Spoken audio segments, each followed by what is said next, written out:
Inside the inner sanctum of the Kedarnath Temple, there is a strange anomaly.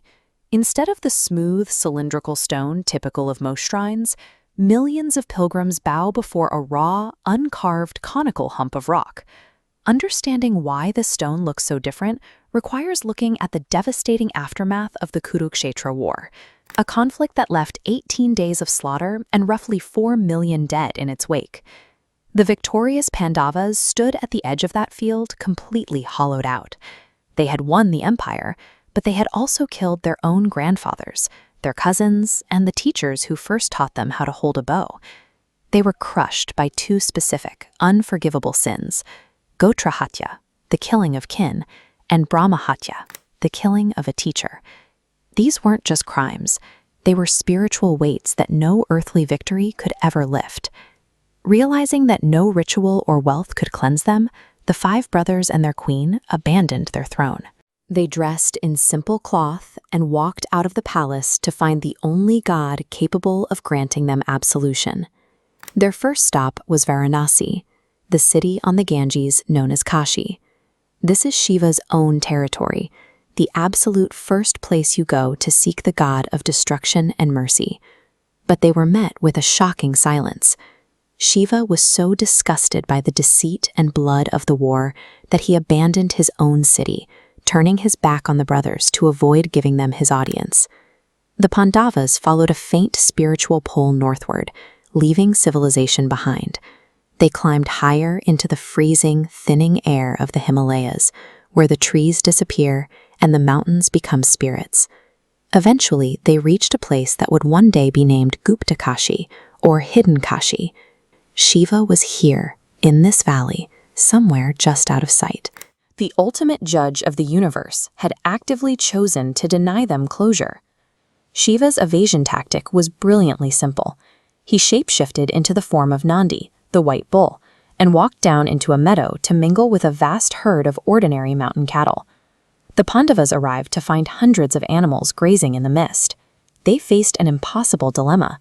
How do you identify the god of the cosmos when he is chewing grass and flicking his tail at flies? Bheema, the strongest of the brothers, offered a drastic solution. He expanded his physical form until he was the size of a mountain, planting 1 foot on each side of the valley to create a massive living gate. The other brothers drove the cattle forward. Every ordinary animal trotted under Bheema's legs without a thought, except for one large, broad-shouldered bull. It stopped, looked up at the mountain-sized man, and stubbornly refused to pass. In that hesitation, the god's disguise was pierced. The calculation of the animal gave him away, triggering a physical confrontation between human guilt and divine wrath. Bheema rapidly shrank back to human size and charged. He sprinted across the valley floor, lunging at the divine bull as it tried to bolt. But the bull began to sink directly into the earth.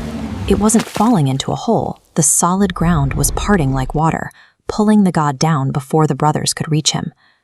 Bheema saw his only chance at absolution vanishing. He threw his entire body forward in a desperate flying dive to catch the disappearing god before he was gone forever. His hands, still stained with the memories of the war, locked like iron onto the only part of the bull still above the surface, its high, proud hump. He clamped on with everything he had, his knuckles white and shaking.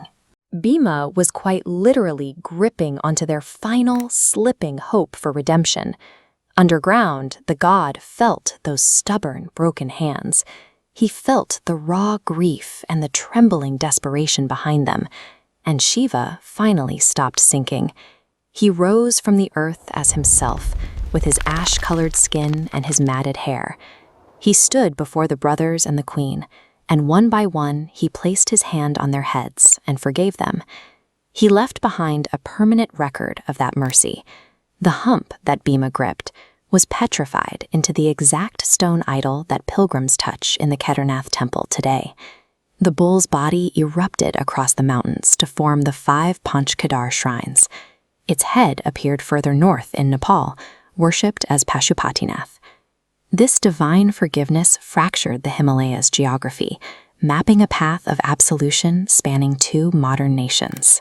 That ancient journey is why thousands of modern pilgrims still endure the grueling 16-kilometer trek up to the Kedarnath Valley today.